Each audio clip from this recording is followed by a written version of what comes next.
In the cold darkness of space, Captain Minjin Kim stared at the screens on his ship's bridge. The year was 2387, and humanity had spread across many star systems. But they were still small compared to the vast galaxy around them.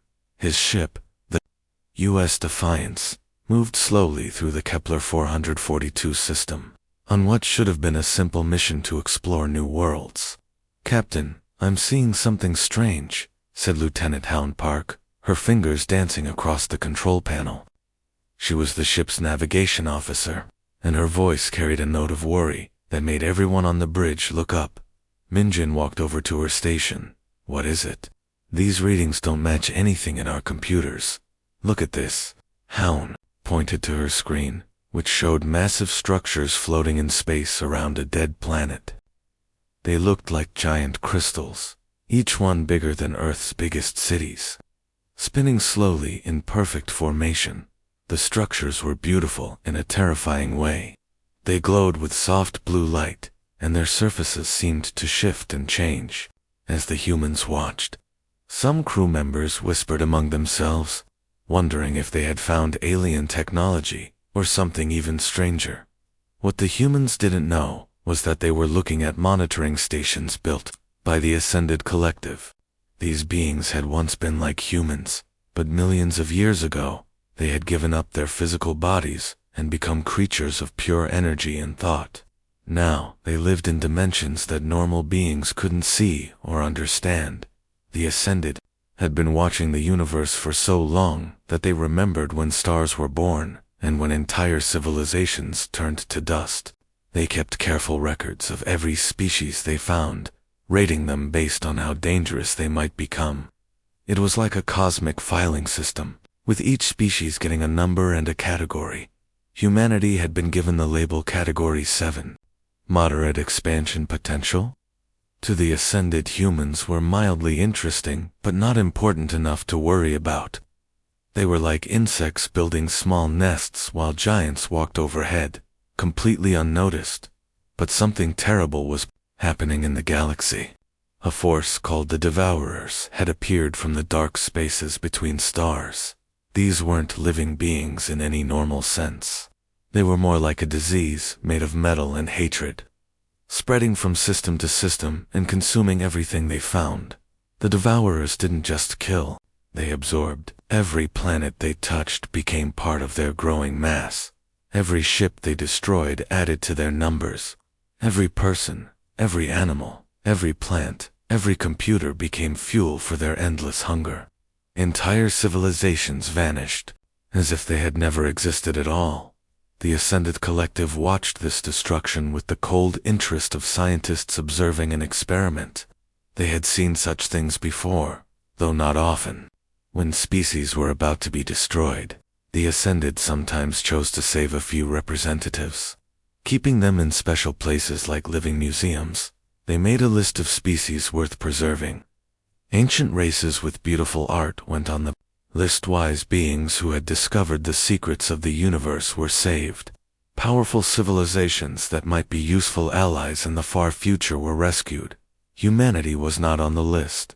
From their dimension beyond normal space, the Ascended discussed humanity's fate with the casual tone of people deciding what to have for dinner. One being suggested that humans might be interesting to study, since they had spread to so many worlds so quickly. Another pointed out that humans were violent and unpredictable, which made them poor candidates for preservation. A third noted that there were already several similar species in storage, so humans weren't really needed. The decision was made without emotion or hatred. Humanity would be left to face the Devourers alone. It was simply a matter of practical resource management. Back on the Defiance, Captain Minjin didn't know that his species had just been sentenced to extinction. He was still staring at the crystal structures, trying to understand what his crew had discovered. The blue light from the alien constructs cast strange shadows on his face as he gave his orders. "Take us closer," he said, "but keep our weapons ready and our engines warm. If these things are hostile, I want to be able to run." Howe nodded and began adjusting their course. as the ship moved closer to the crystal structures. Other members of the crew gathered around their instruments, taking readings and making recordings. They all felt the same mix of excitement and fear that comes with discovering something completely new. None of them realized that they were looking at observation posts belonging to beings who considered humans to be barely worth noticing. They couldn't know that in the vast cosmic filing system of the Ascended Collective, humanity had just been marked for deletion. The Defiance continued its approach to the crystal structures, carrying its crew toward a discovery that would change everything. In a few hours, they would receive a message that would force humanity to make a choice between surrender and destruction.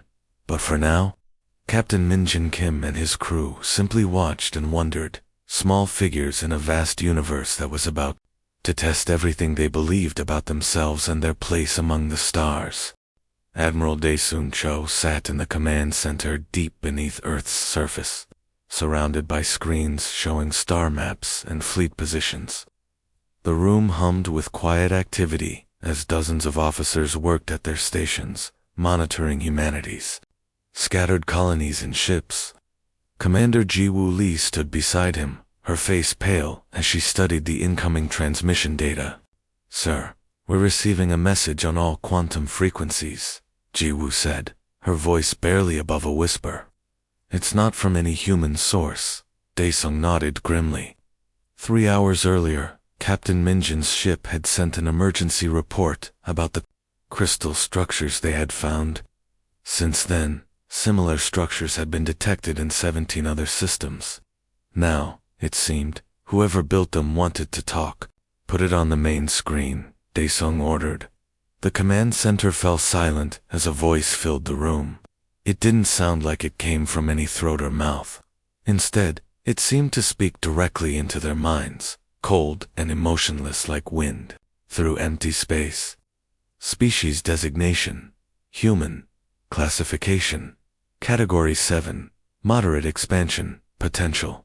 We are the Ascended Collective. We speak to inform you of your situation. Ji-Woo grabbed Dae-Sung's arm, her fingernails digging into his uniform sleeve. Around the room, officers stopped their work and stared at the screens, even though there was nothing to see except star charts and tactical displays. The voice continued without pause. "A force known as the Devourers approaches your territory. They consume all organic and synthetic life. Your species will be extinct within 72 hours of their arrival. We have decided to preserve certain species of value.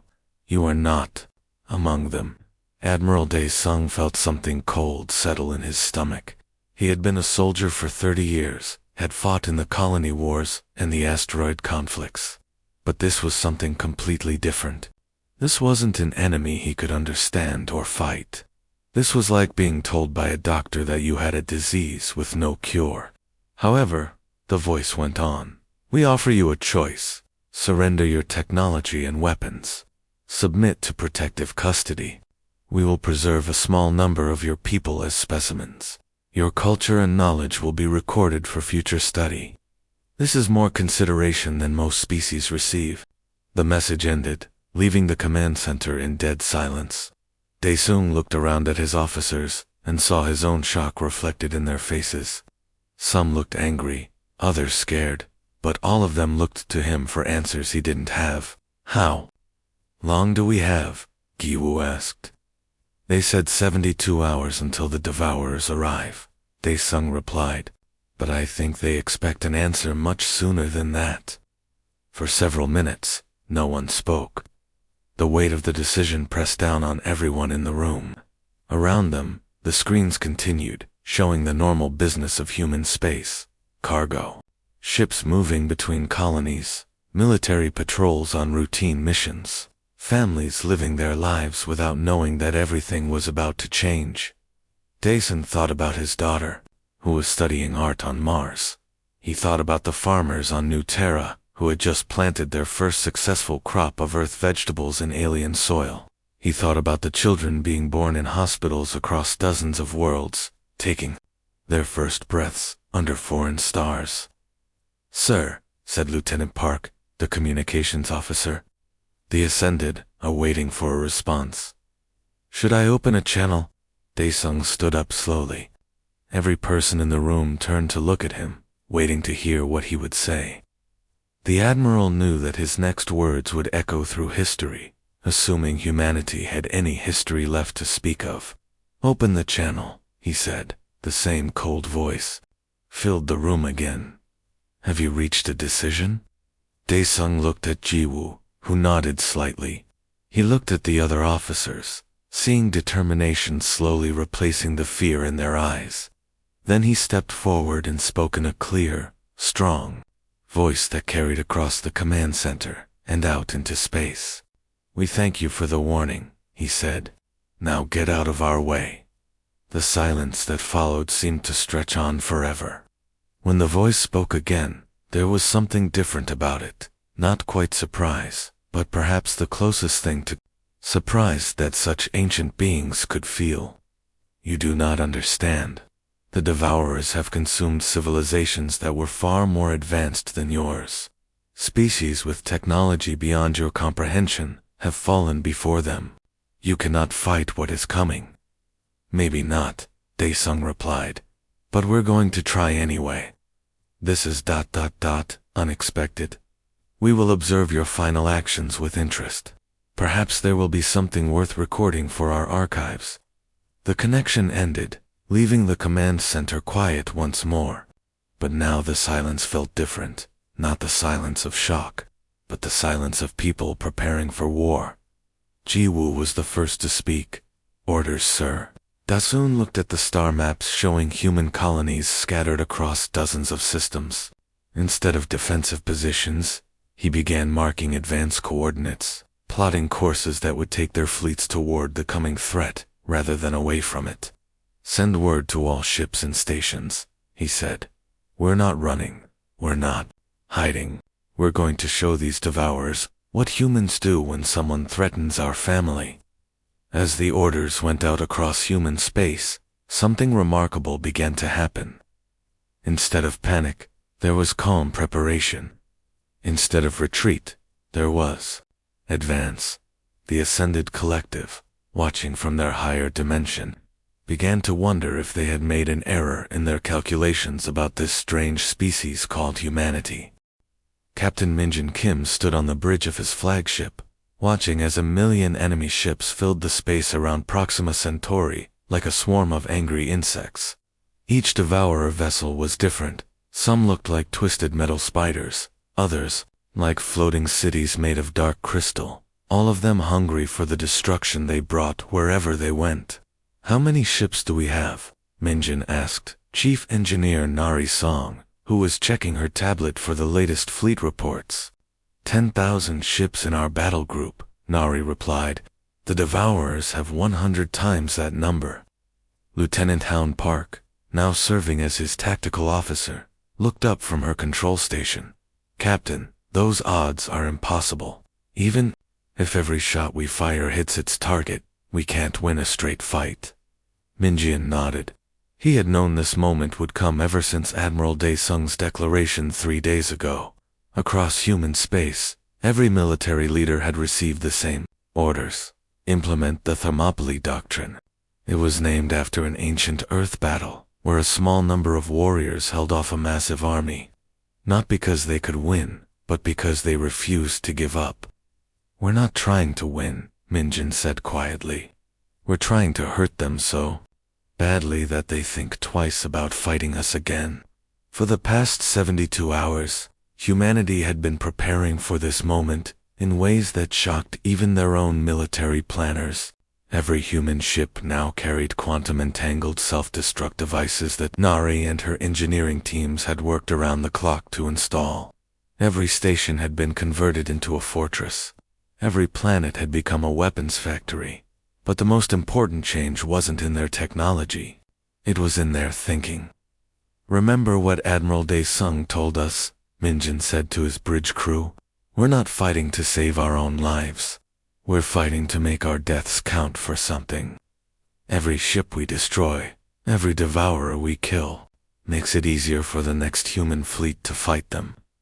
The Devourer swarm began moving toward the human ships like a dark tide rushing across space. Their vessels moved with perfect coordination, as if controlled by a single mind that had learned the art of war from consuming 1,000 different civilizations. All ships, prepare for combat, Minjin broadcast to his fleet. Execute, Thermopylae, protocol. Make every shot count, and when you can't shoot anymore, ram them. Send all tactical data to the backup fleets before you die. The first human ship to engage was the destroyer Soul's Pride, commanded by Captain Jin Wuhan. His ship was tiny compared to the Devourer vessels around it, but it carried something. The enemy hadn't expected complete disregard for its own survival. Jin Wu ordered his ship to fly straight into the heart of the enemy formation, its weapons firing continuously. When the ship's hull began to crack under enemy fire, he activated the self-destruct device and rammed his vessel into the largest Devourer ship he could find. The explosion tore through both ships, and the tactical data from the destroyer's sacrifice was instantly transmitted to every other human vessel in the system, one by one. Other human captains followed Jinwu's example. The cruiser Busan Dawn took out 3 enemy ships before exploding. The frigate Jeju Storm flew directly into an enemy weapons platform, destroying it completely. Each human ship that died took detailed scans of Devourer technology and broadcast the information to the ships that would come after them from their dimension beyond normal space. The Ascendant Collective watched in growing confusion. They had observed thousands of battles across millions of years, but they had never seen anything like this. Most species fought to survive. Humans seemed to be fighting to die as efficiently as possible. This behavior is not logical, one Ascended being observed to another. They cannot win this engagement. Why do they continue fighting? Perhaps they do not understand their situation, replied another. Their mathematics must be inferior to ours. But as the battle continued, even the Devourers began to change their tactics. They had expected the humans to run when faced with impossible odds, like every other species they had encountered. Instead, the humans kept coming, kept shooting, kept exploding their ships in carefully planned attacks that did maximum damage to the Devourer fleet. Captain Minjin's ship was one of the last human vessels still fighting. His bridge was filled with smoke, and half his crew was dead or wounded. Nari Song lay unconscious at her station, blood running from a cut on her forehead. Hound Park was still at her post, but her left arm hung useless at her side. Captain, Hound said through gritted teeth, we've lost weapons, shields, and engines. But the self-destruct device is still working. Minjin looked at the tactical display, which showed dozens of Devourer ships surrounding them. His ship was dying, but it could still serve one final purpose. Set course for that command ship, he ordered, pointing at the largest enemy vessel, full speed. As the Defiance flew toward its final target, Minjin thought about Admiral Day's words. The Admiral had been right. They couldn't win this battle, but they could make the Devourers pay such a high price that the next human fleet would have a better chance. The ship exploded in a brilliant flash of light, taking the Devourer command vessel with it. In the darkness that followed, the surviving Devourer ships found themselves facing something they had never encountered before, an enemy that treated death as a weapon and considered every sacrifice a victory. The Ascended Collective began to suspect that their Category 7 rating for humanity might have been a serious mistake. 2 million Devourer ships surrounded Earth like a dark cloud, blocking out the stars. Admiral Dae Sung Cho stood in the command center, watching the enemy fleet grow larger on the main screen. Beside him, Commander Jiwoo Lee counted the enemy vessels while Systems Commander Hyuk Park monitored the defensive systems that humanity had spent months preparing. They expect this to be over quickly, Jiwoo said, reading the intelligence reports. The Ascended Collective has placed bets on how long we'll last. Most think 6 hours. Daesung smiled grimly. Then they're going to lose their bets. The Dev had learned to respect human determination after the battles at Proxima Centauri and 17 other systems. Every human fleet they destroyed cost them hundreds of their own ships. But now they had brought their full force to Earth, expecting to end the war by destroying humanity's home world. What they didn't know was that Earth was no longer just a planet. It had become the largest weapon in human history. "Show them what we've built," Daesung ordered. Huck Park pressed a series of controls, and the planet itself began to reveal its secrets. Massive gun turrets rose from the oceans, each one larger than a city. The continents opened up to show railgun systems that could fire projectiles at nearly the speed of light. Every mountain had been hollowed out and filled with missile launchers. But that was just the beginning. "Luna Station, report," Giwu called into her communications device. "Luna Station ready," came the reply from Captain So Min-yoon, who commanded the moon base. Railgun system charged and targeting the enemy flagship. The moon had been completely rebuilt. Its surface was now covered with a single, massive weapon system that could accelerate chunks of metal, the size of buildings, and launch them across space like bullets from a giant gun. The first shot lit up the darkness between Earth and the Devourer fleet, striking their command ship and tearing it in half. "Mars base, report," Yuke called. "Mars base ready," replied Colonel Taijin Wu. "Antimatter warhead clouds launching in 3.2.1 missiles away." Mars had been converted into a missile factory and launch platform. Thousands of self-guided warheads filled with antimatter shot toward the Devourer fleet like a swarm of deadly fireflies. Each one carried enough explosive power to destroy a small moon. The asteroid belt between Mars and Jupiter had become the largest minefield in the solar system. Every piece of rock, larger than a car, had been fitted with quantum bombs that could tear holes in space itself. As the Devourer ships tried to advance toward Earth, they flew into a trap that had taken humanity 3 months to prepare. Explosions filled space as Devourer vessels struck the hidden bombs, but still they came forward, their massive fleet absorbing losses that would have destroyed any normal military force. Sir Jiwoo said, her voice tight with concern. "They're still advancing. Even with all our preparations, they have too many ships." Daesung nodded. He had expected this moment. Everything they had done so far was just the opening act. Now came the real test of human will. "Activate Damocles Protocol," he said quietly. The name came from an ancient story about a sword hanging over a king's head, held by a single thread. For 3 months, human engineering teams had been placing similar swords over the heads of every star system within 50 light-years of Earth. Deep space monitoring stations throughout the galaxy suddenly began receiving signals from devices that had been secretly planted near dozens of suns. Each device was small, no larger than a refrigerator, but they carried technology that could trigger controlled supernovas. "Broadcasting now," Huck announced. "All frequencies, all languages, all dimensional channels." Daesung's voice went out across the galaxy, reaching not just the Devourers, but every species that was watching the battle. "This is Admiral Daesung Cho of the Human Defense Force. If our solar system is destroyed, devices placed around 47 stars will activate. Every star will explode. Every planet in 50 light-years will burn. If humanity dies today, we're taking a significant part of the galaxy with us." The effect was immediate. The Devourer fleet, which had been advancing steadily toward Earth, suddenly stopped moving, for the first time in their existence. These creatures that had consumed entire civilizations found themselves facing an enemy willing to destroy everything rather than surrender. In the higher dimensions, where the Ascended Collective watched, there was something like panic. They had never seen a species threaten mutual destruction on such a massive scale. 47 star systems would be reduced to burning gas, making vast regions of space uninhabitable for millions of years. Calculate the cost, one Ascended being said to another.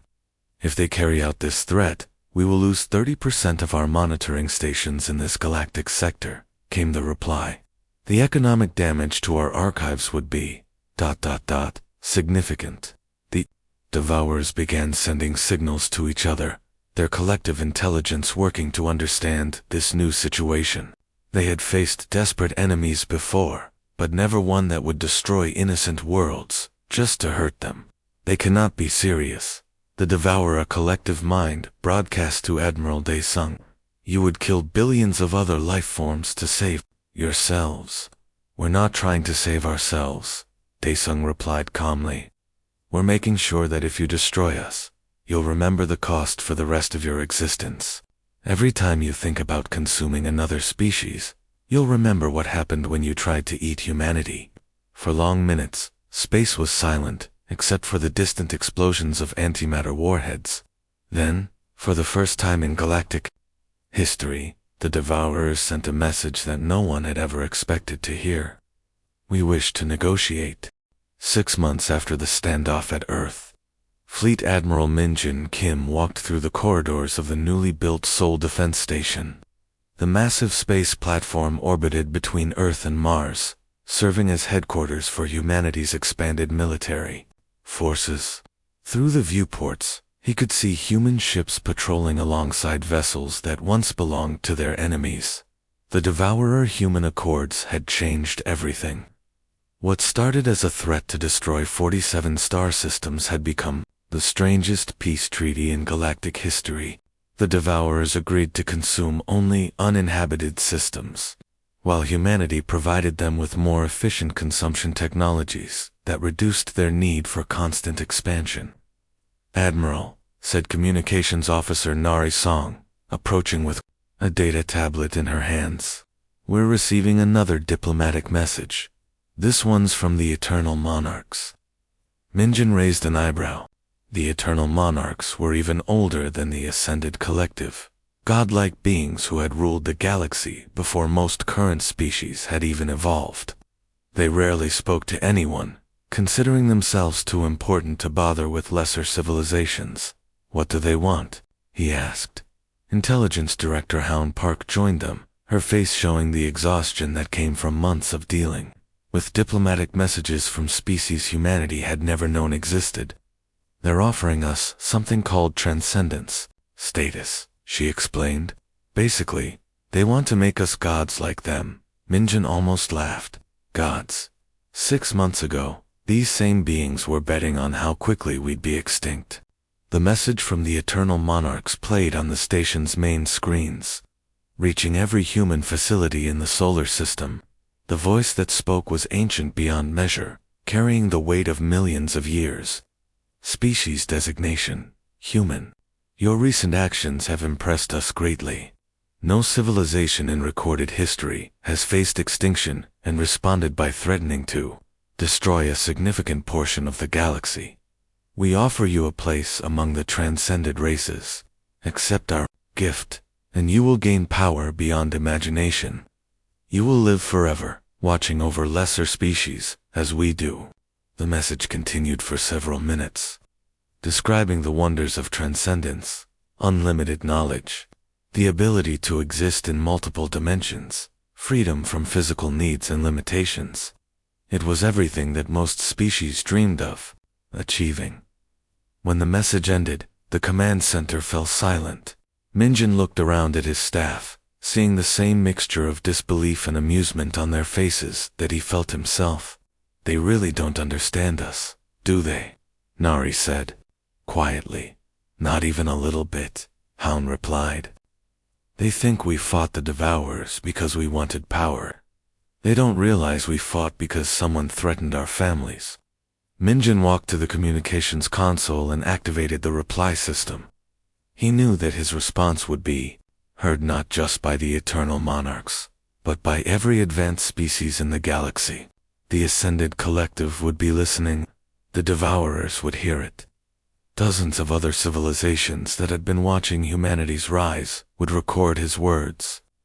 This is Fleet Admiral Min-jin Kim of the Human Defense Force, he began.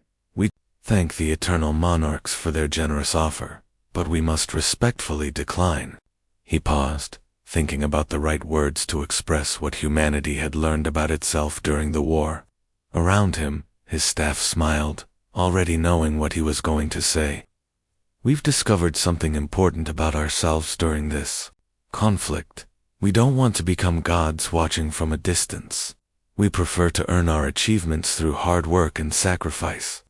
We like being mortal, because it reminds us that every day matters, and every choice has consequences. The response he was crafting would become famous across the galaxy, quoted by younger species as they developed their own philosophies about power and responsibility.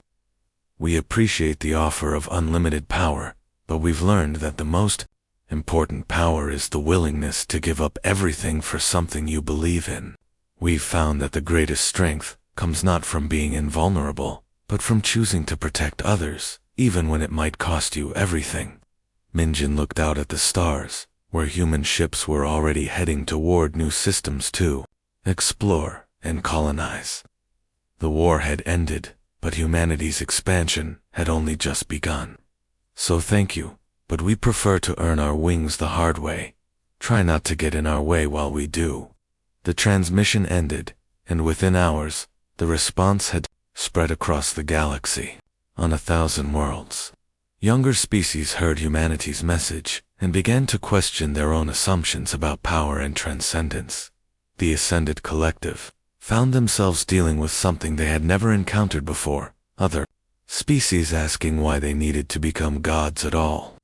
The Eternal Monarchs discovered that their offers of transcendence were being rejected by civilizations that had heard about humanity's choice. 3 weeks later, Minjin received a report that made him smile. A species called the Zephyrians, who had been offered transcendence by the Eternal Monarchs 50 years ago, had suddenly changed their minds and declined the offer. Their message to the monarchs was brief: "We prefer to earn our wings the hard way." Similar reports came in from across the galaxy.